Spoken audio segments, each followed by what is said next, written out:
Halo, assalamualaikum warahmatullahi wabarakatuh. Apa kabar teman-teman? Mudah-mudahan sehat semua ya, sehat jasmani, rohani, dilancarkan segala urusan dan aktivitasnya, diberkahi segalanya. Amin ya rabbal alamin.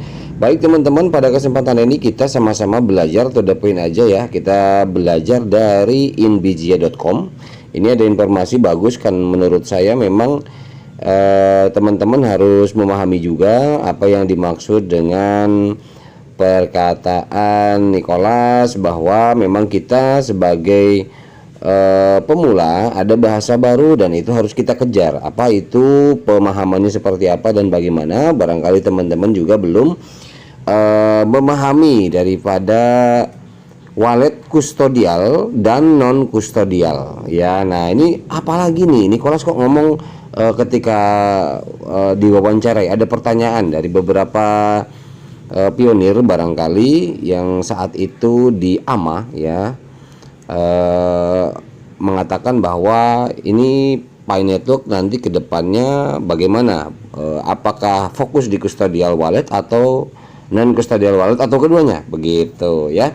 Jadi ini jawaban saat itu kan, ini Nicholas menjelaskan ya seperti itu ya. Kita harus tahu custodial wallet dan non custodial wallet itu seperti apa gitu dan fungsinya bagaimana ya. Jadi sebagai pengguna kripto kita perlu mengetahui beda custodial melawan non custodial wallet dan memilih yang paling sesuai dengan kebutuhan. Oke teman-teman ya, kita lanjut.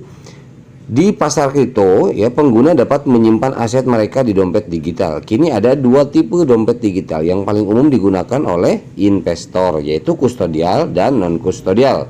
Bagi pengguna baru, yuk kita belajar ya apa beda dari kedua wallet tersebut. Oke ya, kemudian kenapa crypto wallet dibedakan menjadi kustodial dan non kustodial? Nah, kenapa ya crypto wallet dibedakan? Nah, kita harus paham dulu kenapa kok dibeda-bedain, nggak satu aja gitu. Waktu pertama kali Bitcoin mulai populer ditransaksikan, kebanyakan pemilik koin Bitcoin hanya menyimpan ya aset mereka di private wallet ya, wallet pribadi atau dompet pribadi yang sering disebut juga sebagai non custodial wallet.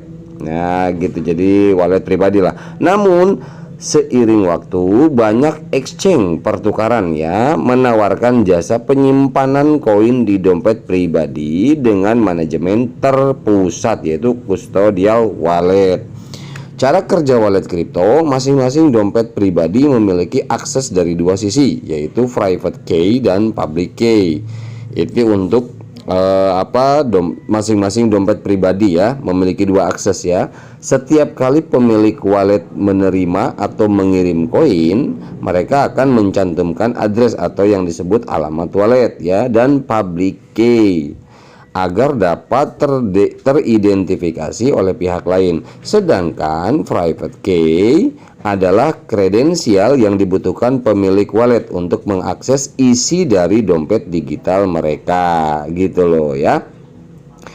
Public key dan address atau wallet address dapat diakses oleh siapa saja yang terkoneksi pada jaringan blockchain. Misal wallet address teman-teman saya bisa cek teman-teman ngirim kemana aja. Oh hari ini teman-teman ngirim ke 10 orang, saya tahu karena wallet address itu umum. Jadi teman-teman kasih wallet address ke saya, itu yang sifatnya umum, itu aman tetap, tapi saya bisa tahu transaksi teman-teman gitu. Termasuk juga sebaliknya, teman-teman tahu wallet saya ya, teman-teman bisa tahu transaksi saya setiap hari apa aja, kemana aja gitu kan. Tentu saja ini berbeda dengan private key yang hanya diketahui oleh pemilik wallet itu sendiri. Artinya private key ini seperti kode prase. Nah ini kode prase itu adalah private key ya.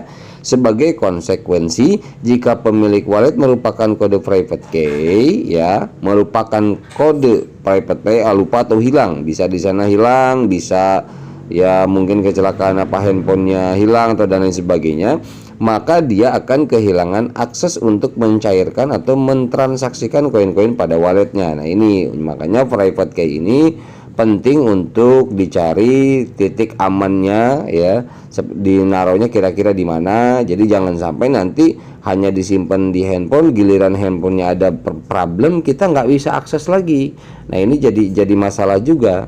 Apakah mungkin teman-teman private key ini bisa dicetak, di print, kemudian di laminating, disimpan, kemudian di handphone juga ada, bisa seperti itu. Jadi di berbagai cara ya, ini private key sifatnya ya teman-teman ya. Atau mungkin disimpan secara online, namun yang betul-betul terjaga keamanannya, bisa teman-teman bisa cari ya. Oke, apa itu custodial wallet? Custodial wallet adalah jenis dompet digital yang berada di bawah manajemen suatu jaringan terpusat seperti exchange ya. Ini custodial wallet. Exchange kripto seperti Binance, Indodax ya, kemudian ada toko kripto dan lain. Pokoknya yang sifatnya exchanger itu berarti custodial wallet. Pemilik koin menitipkan akses private key ke pihak ketiga tersebut untuk mempermudah proses transaksi dan pencairan aset. Karena mereka juga biasanya melakukan jual beli atau transaksi kripto lainnya di platform exchange yang sama.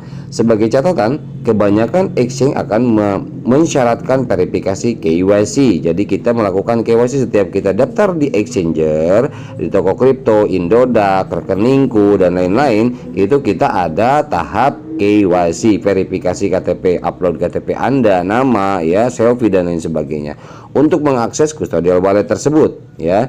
Karena itu pemilik wallet wajib memeriksa keamanan dan privasi data dari platform yang memberikan jasa custodial wallet tersebut. Jika menitipkan aset pada custodial wallet yang salah, resikonya aset kalian akan hangus saat exchanger tersebut terkena serangan hacker.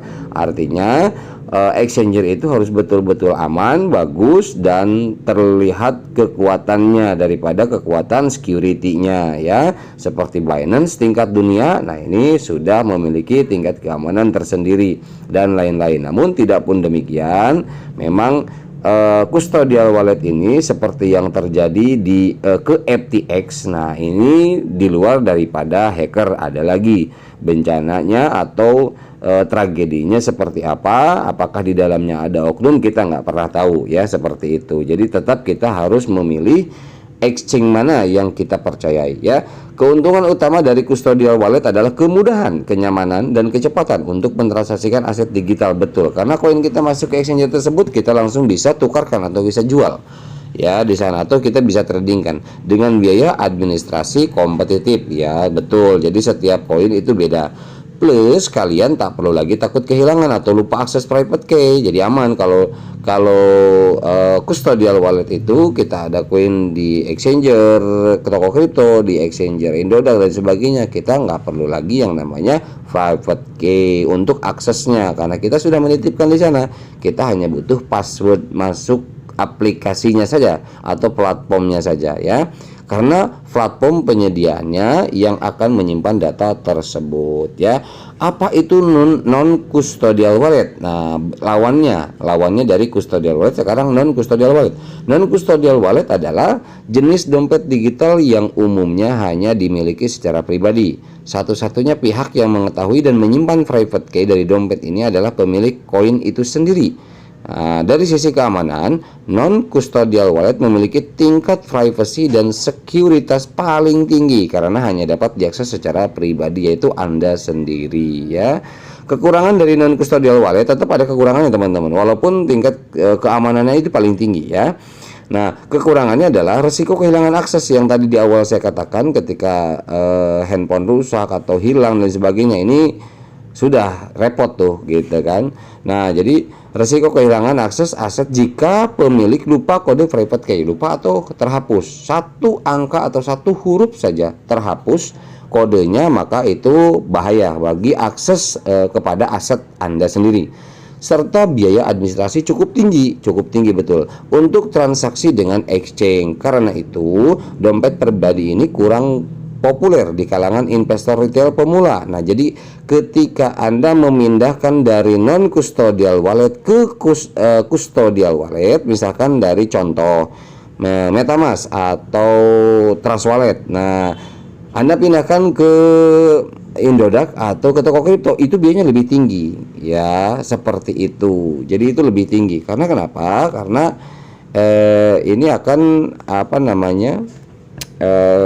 beda ya biayanya, beda dengan ketika kita sama-sama mentransaksikan yang sifatnya custodial wallet. Ini lebih tinggi katanya ya. Karena itu dompet pribadi ini kurang populer di kalangan investor retail pemula yang menginginkan kenyamanan dan biaya rendah. Seiring dengan perkembangan DeFi atau yang disebut desentralisasi finance, non custodial wallet kembali populer karena pengguna dapat langsung mengkoneksikan ke DEX atau bursa tak terdesentralisasi ya, atau DEPS, aplikasi tak terdesentralisasi. Nah ini jadi sekarang karena uncustodial atau non custodial wallet ini itu bisa dapat koneksi daripada ke DEX, bursa tak terdesentralisasi atau DEP. Nah melalui DEP kita bisa exchange. Yang ini yang dikatakan bahwa perlu ada platform swapping.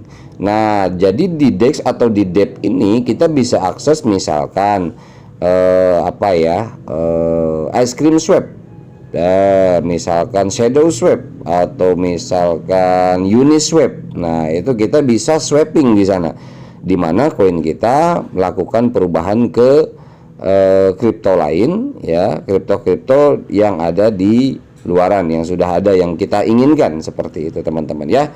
Oke, nah ini bagaimana cara memilihnya katanya ya. Setelah memahami pengertian dasar kedua tipe wallet kripto, kalian dapat menentukan mana yang paling sesuai untuk kebutuhan kalian masing-masing. Jika masih bingung, berikut adalah beberapa alasan yang layak kalian pertimbangkan. Yang pertama itu alasan memilih custodial wallet ya. Dengan custodial wallet, aset kripto kalian langsung terkoneksi dengan exchanger. Nah ya, pilihan agar dapat menikmati kenyamanan dan biaya transaksi rendah, itu custodial wallet. Nah ya, jadi contoh custodial wallet populer itu Binance Wallet ya, toko kripto wallet, rekeningku wallet, pintu wallet, Luno wallet. Nah itu adalah custodial wallet ya. Kemudian tapi jelas kita mengakses ini, kita daftar di sini itu dengan KYC teman-teman. Nah kemudian non custodial wallet ya, itu pilihan dompet digital terbaik untuk investor veteran yang mengutamakan privacy dan keamanan. Itu uncustodial wallet atau non custodial wallet. Contoh MetaMask, Trust Wallet, Med Wallet ya. Jadi ini non custodial wallet, seperti itu teman-teman ya. Jadi itu pada kali ini ya kita biar memahami apa yang disebut custodial wallet dengan non custodial wallet ya. Mudah-mudahan ini bermanfaat teman-teman ya, buat kita ya melangkah ke depan agar tidak salah memilih wallet, dan dua-duanya baiknya dipahami. Oke, mohon maaf bila ada salah-salah kata teman-teman. Mudah-mudahan ini bermanfaat. Mungkin sampai sini saja untuk pemahaman wallet. Terima kasih. Wabillahi taufiq wal hidayah. Wassalamualaikum warahmatullahi wabarakatuh.